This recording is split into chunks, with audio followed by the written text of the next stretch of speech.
De ce nu mai ai emoții rău? Pentru că o fac din plăcere, o fac cu drag. Iau până mai dau până. Mulțumesc. Creează show, creează bătaie. Ia-mă rog! Sau în ce spirit? Ia, vezi că vine Dorin. Bun. Alexia, ați obicei. Te-am văzut că antrenările mai mult ca niciodată.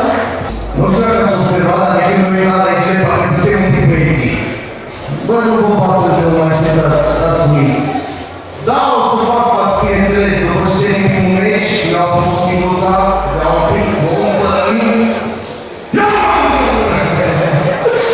Mă zbor pălărin și după aia le dau și pe cealaltă, nu mă dări. And ready for action, stepping into the cage all at once.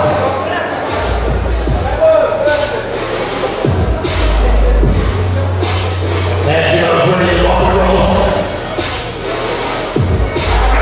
The winner of these 5 warriors will face the winner of these 5 warriors.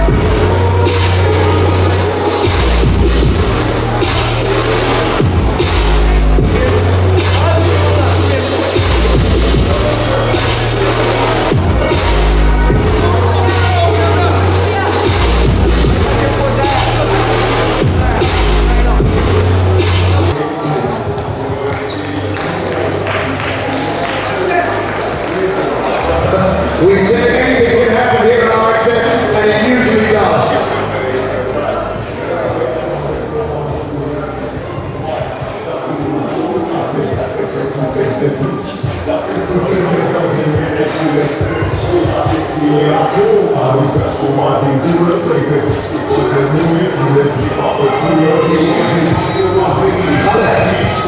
Next up, fighting at the red corner, another professional TikTok with Mariana Picciu.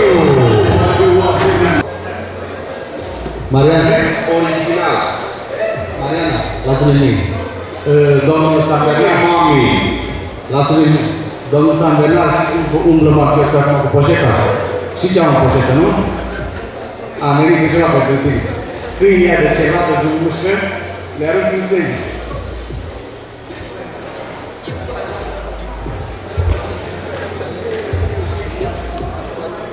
Pitbulle, ale pe la mine, că nu-ți înțeleg. Tu urmezi.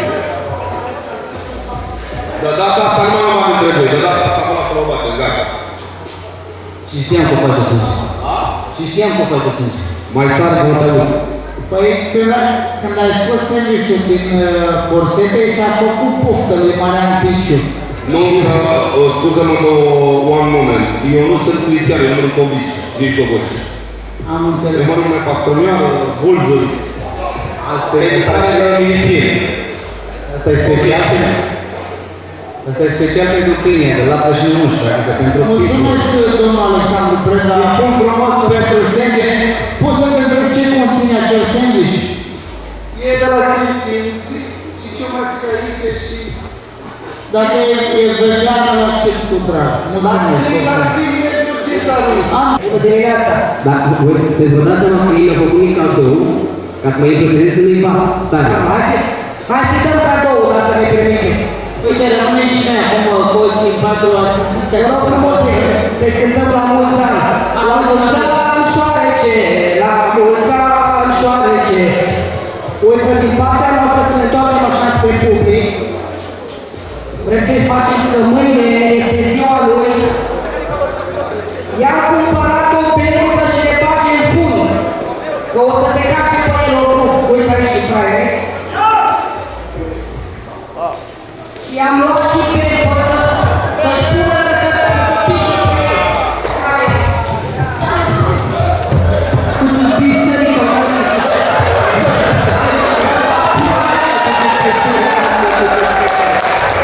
Doamna Mijloci, nu vă dați atât biserica mea și de gâte mă.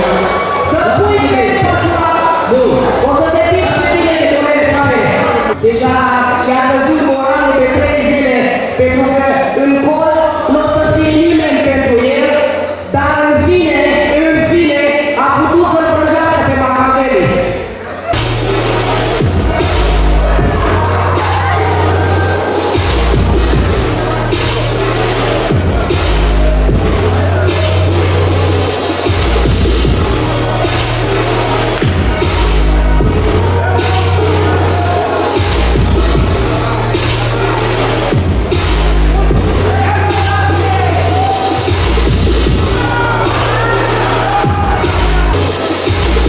Okay, thank you guys.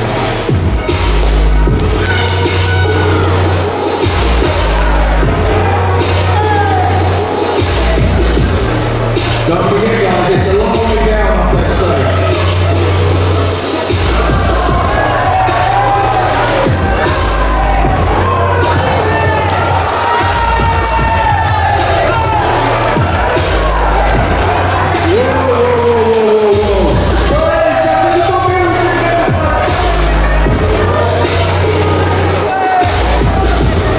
Calm down, ladies. Și ia că faci așa.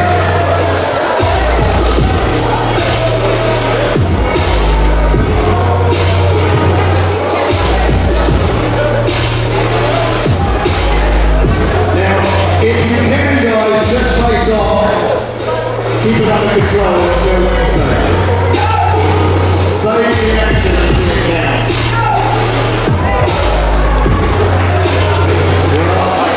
Chill.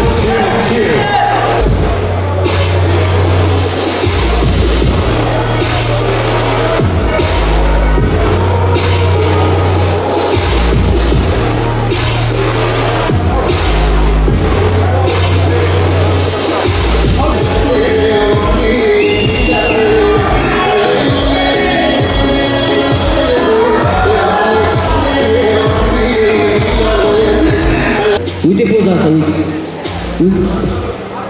Ce zici? Nu, n-aveți lucru sigur la voi sau ochelari de aproape ca să vedeți.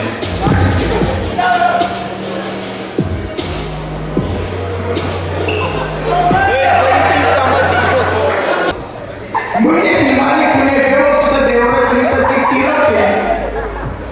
Așa vine mereu cu femeile. Și cu toate astea a venit cu două. Cei care au filmat nu sunt amanți, sunt actori și actorii ăia au câte știu. Deci nu știu cât o să le zic și cum o să fie, dar eu chiar sunt curioasă dacă o să câștigi, chiar aș vrea să fac filmul cu tine, că sunt curioasă cum te duci.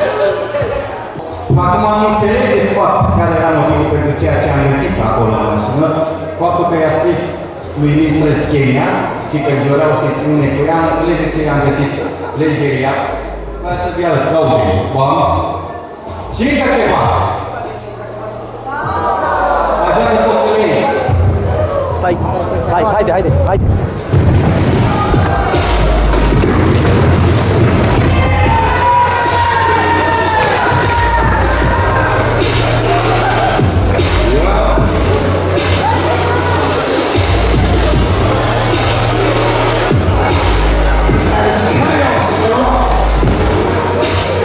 On the RXF stage.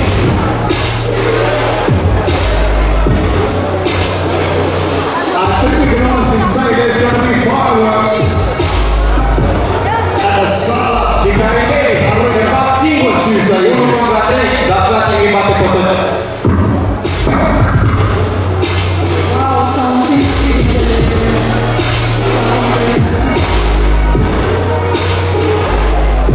Cred că nu mai e nevoie de niciun face-off ce am văzut în seara asta, iar pe 24 septembrie cu siguranță va fi război.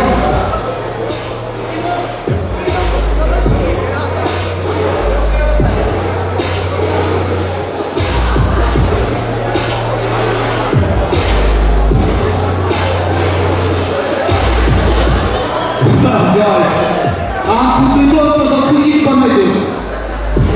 Ia mama.